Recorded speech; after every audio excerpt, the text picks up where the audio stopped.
menulis esai yang super menarik, judulnya adalah Against the Current. Jadi ada salah satu narasi yang menceritakan bahwa ada hewan yang kalau migrasi itu melawan arus, Din. Nah, pasti ini bikin penasaran banget buat teman-teman yang nonton baik di GOP maupun di offline. Langsung aja kita sambut Sharla. Kepada Kak Sharla, sudah datang kita silakan. Halo teman-teman Sirko.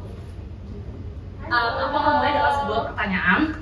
Kalian tahu nggak sih kalau beberapa jenis ikan yang ada di dunia ini, mereka itu berenang melawan arus pada suatu waktu di dalam 1 tahun? Ada yang tahu jenis ikan apa? Nah, bener. Ikan salmon, gitu ya.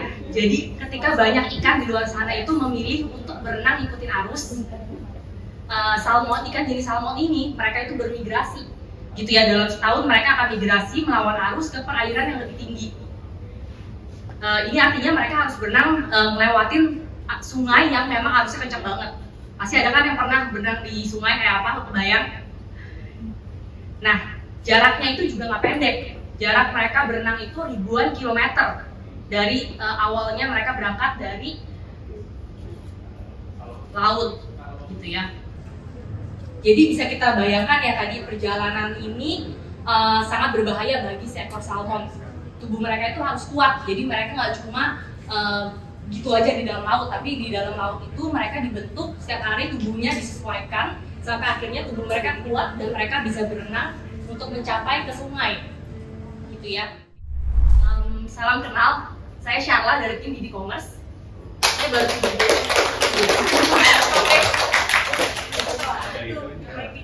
kebetulan saya baru 7 bulan di sini. Saya bukan ahli perikanan, tapi perjalanan saya di Sirko membuat saya terinspirasi dari proses perjalanan hidup ikan salmon. Berasal dari latar belakang seorang desainer, saat itu kesuksesan itu diukur hanya dari segi estetik, yang mana yang bagus, yang mana yang tidak bagus, seperti itu. Sedangkan di sekarang posisi saya yang baru sebagai business development role, segala sesuatu diukur dari angka. Berapa target yang udah kamu achieve in certain numbers of months, gitu ya. Jadi memang pembelajaran ini nggak mudah, banyak saatnya saya juga struggling. Lalu di sini juga saya ngelihat kalau banyaknya dinamika perubahan, people come and go in the company, nggak cuma di tim saya, tapi pasti teman-teman di sini juga ngerasain. Either karena mereka nggak mampu keep up, atau ya mereka juga nggak punya pilihan. Tapi di sini kalau jujur buat saya, di hati kecil saya selalu mikir apa sih yang akan terjadi besok, lusa. Kalau saya nggak achieve, saya bakal di kick apa enggak, itu pasti selalu ada gitu ya di hati kecil kita. Tapi di sisi lain saya juga jujur di sini pengalaman saya ketemu banyak banget leaders dan juga individu yang sangat luar biasa menurut saya.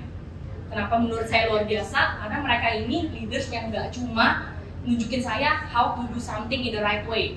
Mereka nggak cuma dikte harus kayak gini, but they are leading by example. Dan itu yang penting, itu yang saya lihat jadi hal poin positif kenapa Sirko ini saya pilih juga at the first place, gitu ya. Sering banget saya dapat kritikan dari orang-orang yang memang membangun. Kalau saya salah, saya ditegur. Kalau saya salah, dikoreksi, gitu ya. Memang semuanya itu tujuannya untuk membangun, menurut saya. Dan mereka juga leaders yang punya visi. Jadi kita di perusahaan ini nggak cuma yang nggak tahu jalan kemana, tapi kita ada visi and we all work towards that.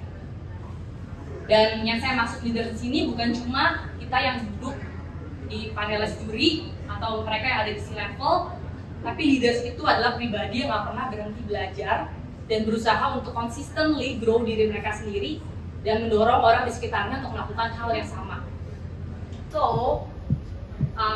without further ado, menurut saya what defines Sirko is actually pribadi-pribadi yang ada di dalamnya, gitu ya. Gak cuma kalian yang leaders di sini, gak cuma kalian yang hidup di sini saat ini, bahkan kalian yang hadir secara online, gitu ya. Semuanya itu is what really builds Sirko as a company for me. Perspektif saya melihat Sirko seperti itu, gitu ya. Mungkin kalau di luar sini nggak jarang kita dengar orang-orang yang nganggap kalau company-nya toxic, bikin anxiety, mental health terganggu, gak work life balance, butuh healing every now and then, seperti itu ya. Itu sering banget kita dengar. Tapi perspektif yang kayak gini akhirnya bikin kerjaan kita justru jadi nggak baik. Kita jadi go with the flow aja, kita nggak punya purpose, nggak ada sesuatu yang kita mau capai. Nah, sedangkan gimana kalau misalnya kita melawan arus itu? Semua orang mikir kayak gitu, why do we need to think the same? How about we go against the current dan berpikir sebaliknya? Gitu ya, leaders di sini mereka kasih kita makan nutrisi. Kenapa sih kita setiap hari butuh banyak makan ilmu, banyak makan nutrisi? Karena kedepannya ini perjalanan kita nggak akan makin mudah. Jujur dunia nggak sedang baik-baik saja seperti kata Pak Danang. Jadi kita memang kedepannya harus pasti tantangannya akan semakin sulit, semakin banyak rintangan yang kita hadapi juga, gitu ya. Dan yang paling penting itu adalah kita punya the right mindset. Jadi mindset itu yang penting untuk kita bisa berjalan melawan arus dan akhirnya menuju ke tempat yang lebih tinggi.